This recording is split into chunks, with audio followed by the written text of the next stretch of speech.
Hindi short hand की practice dictation 80 शब्द प्रति मिनट गति से डिक्टेशन 5 सेकंड में शुरू होगी। स्टार्ट। उत्तर भारत एक बार फिर जहरीली हवा की गिरफ्त में है। लोगों के लिए सांस लेना तक मुश्किल हो गया है। धूल और धुएं की परत जन स्वास्थ्य के लिए संकट बन चुकी है। दिल्ली एनसीआर में वायु गुणवत्ता सूचकांक कब गंभीर श्रेणी में पहुंच जाए कुछ कहा नहीं जा सकता। हालांकि इस गंभीर होती समस्या से पार पाने के लिए दिल्ली सरकार ने ग्रैप के प्रावधानों को लागू करने समेत कई उपाय आजमाए, मगर वे कारगर साबित नहीं हो सके। पर्यावरण के लिए काम करने वाली संस्था ग्रीन पीस की एक रिपोर्ट के मुताबिक देश की राजधानी दिल्ली दुनिया भर में तमाम देशों की राजधानियों में सबसे ज्यादा प्रदूषित शहर है। सवाल है कि पिछले कुछ वर्षों से लगातार इस संकट से जूझ रहे दिल्ली एनसीआर को कोई स्थायी समाधान की रोशनी क्यों नहीं मिलती।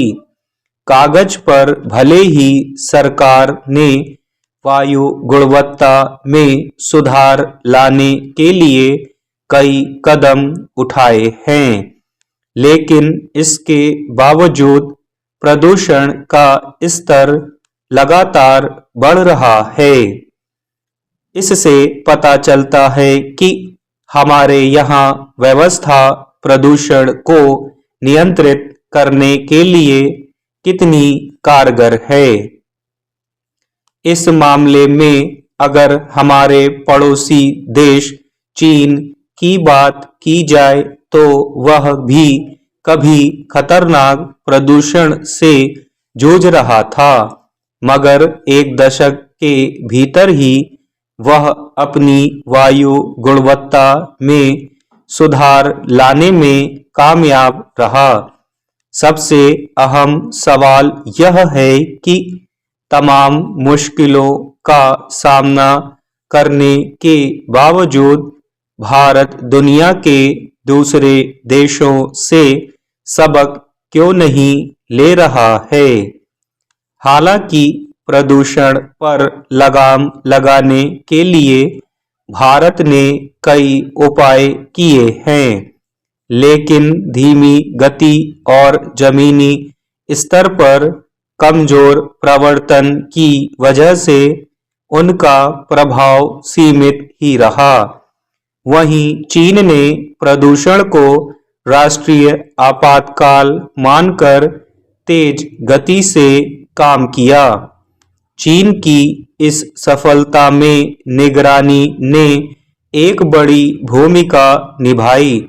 वहां एक व्यापक वायु निगरानी तंत्र बनाया गया जो शहर दर शहर और यहां तक कि कारखानों से होने वाले प्रदूषण पर नियमित नजर रखता था। इससे उन्हें उत्सर्जन के स्रोतों का एक सटीक डेटा मिला और उसी के मुताबिक कार्रवाई की गई। इसी के साथ चीन ने अपनी परिवहन प्रणाली में भी बदलाव किया। बीजिंग जैसे शहरों में मेट्रो नेटवर्क का विस्तार किया गया। चौड़े पैदल यात्री क्षेत्र बनाए गए। निजी वाहन पर निर्भरता कम की गई और साथ ही सार्वजनिक परिवहन में निवेश किया गया। इसी के समांतर प्रदूषणकारी उद्योगों के प्रति भी चीन ने सख्ती दिखाई।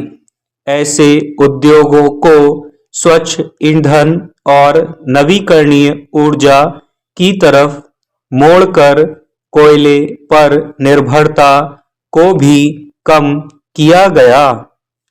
स्टॉप।